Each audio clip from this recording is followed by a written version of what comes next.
और जो लोग अहंकार से भरे हुए थे, चुनाव से पहले जो लोग वोट मांगने से पहले ये कहने लग गए कि अब की बार 400 पार, तो उनका अहंकार इस देश की जनता ने तोड़ा और वो पूर्ण बहुमत से पीछे रहे। हरियाणा का एक नारा है, जय जवान जय किसान जय पहलवान।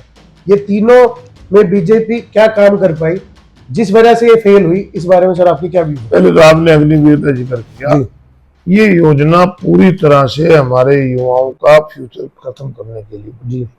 आज हम सत्यवानी चैनल पर श्री अशोक अरोड़ा जी, आप भली भांति जानते हैं, जो कि पूर्व मंत्री कैबिनेट मिनिस्टर हरियाणा कांग्रेस के वरिष्ठ नेता श्री अशोक अरोड़ा जी के पास आए हैं। तो आज मैं सर से ये सवाल करूंगा कि अभी जो रिसेंटली 4 जून को लोकसभा इलेक्शन 2024 हुए हैं, उसमें कांग्रेस ने जो लीड ली है हरियाणा में 5 सीटें जो आई है 10 सीट्स में से, तो सर कांग्रेस ने जैसे कि इस टेन्योर में 5 सीटों से लीड ली, तो पहले के 19 के आप चुनाव देखिए तो उससे इतनी लीड आई है। तो ये लहर का इफेक्ट क्या पड़ा, क्या रीजंस थे जो ये लहर आई, और इस विधानसभा लेजिस्लेटिव असेंबली 24 हरियाणा पर क्या इफेक्ट पड़ेगा सर? देखिए, पहले तो आपका बताना चाहता हूं कि ये पूरे देश में इंडिया गठबंधन हुआ जी। इंडिया गठबंधन ने पूरे देश में देश के संविधान को बचाने के लिए, देश के प्रजातंत्र की मजबूती के लिए, देश में बढ़ती महंगाई के खिलाफ, देश में बढ़ती बेरोजगारी के खिलाफ ये चुनाव लड़ा। और जो लोग अहंकार से भरे हुए थे, चुनाव से पहले जो लोग वोट मांगने से पहले ये कहने लग गए कि अब की बार 400 पार, तो उनका अहंकार इस देश की जनता ने तोड़ा और वो पूर्ण बहुमत से पीछे रहे।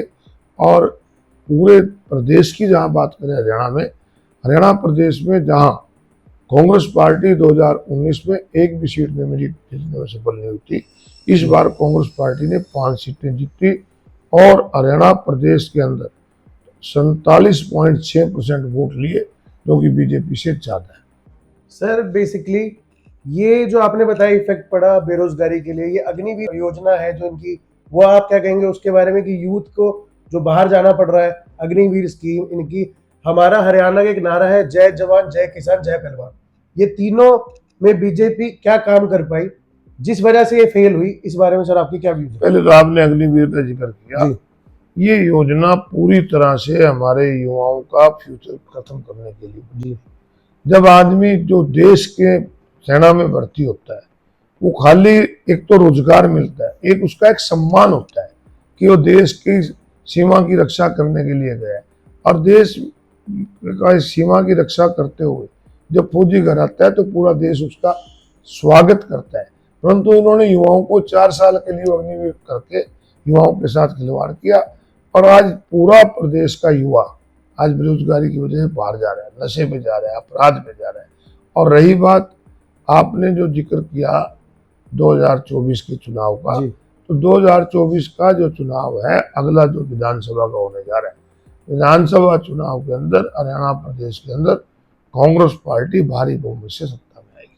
तो सर जैसे कि 90 सीट्स है विधानसभा में हरियाणा की, तो आप क्या कहते हैं कि कितनी सीटों से आप बहुमत लाएंगे, और आपकी क्या कांग्रेस पार्टी, क्योंकि आप वरिष्ठ नेता है कांग्रेस के, आपकी क्या योजनाएं हैं आने वाले फ्यूचर? सर ये क्वेश्चन है किसान के लिए, क्योंकि आपको पता है किसानों का क्या हाल हुआ है।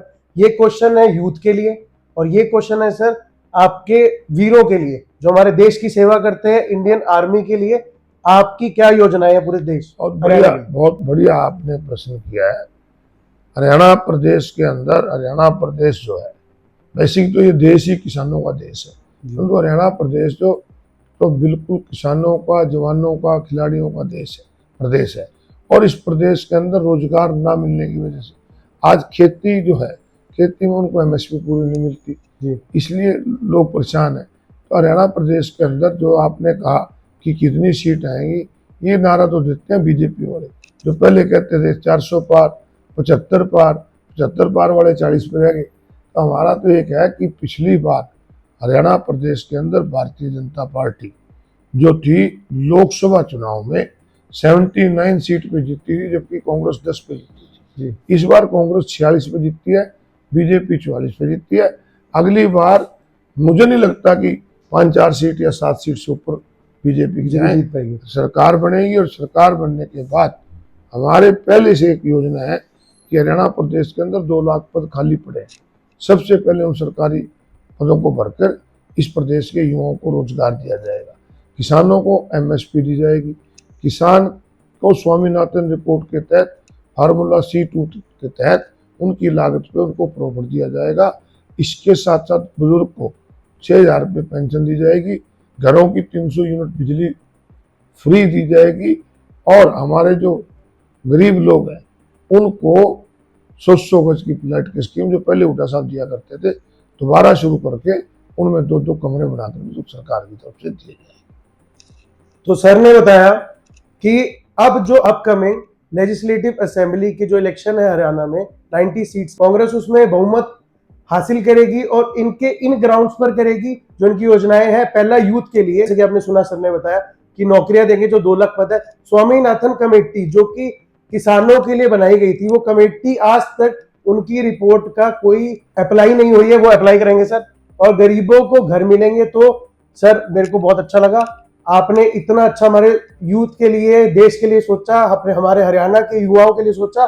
बाकी आप लोगों का इस पर क्या कहना है, जवाब जरूर दीजिएगा। थैंक यू, जय श्री राम। इस वीडियो में आपने कांग्रेस के वरिष्ठ नेता श्री अशोक अरोड़ा जी ने अपनी आगामी चुनाव जो 2024 में विधानसभा के चुनाव आने वाले हैं उसमें अपनी योजनाएं बताई है, यूथ के लिए, किसानों के लिए, क्राइम घटाने के लिए। और हम अगले इंटरव्यू में हरियाणा सरकार के राज्य मंत्री, urban local body minister Shri Subhash Sudha ji का इंटरव्यू लेंगे, जिसमें हम उनसे आगामी चुनाव के उनकी क्या योजनाएं हैं, 2024 विधानसभा के लिए, रोजगार के लिए, यूथ के लिए क्या योजनाएं हैं, किसानों के लिए क्या योजनाएं हैं, और महंगाई के लिए, गरीबों के लिए, गरीबों के हित के लिए, महिलाओं के हित के लिए उनकी क्या योजनाएं हैं, इसके लिए स्टे ट्यून्ड।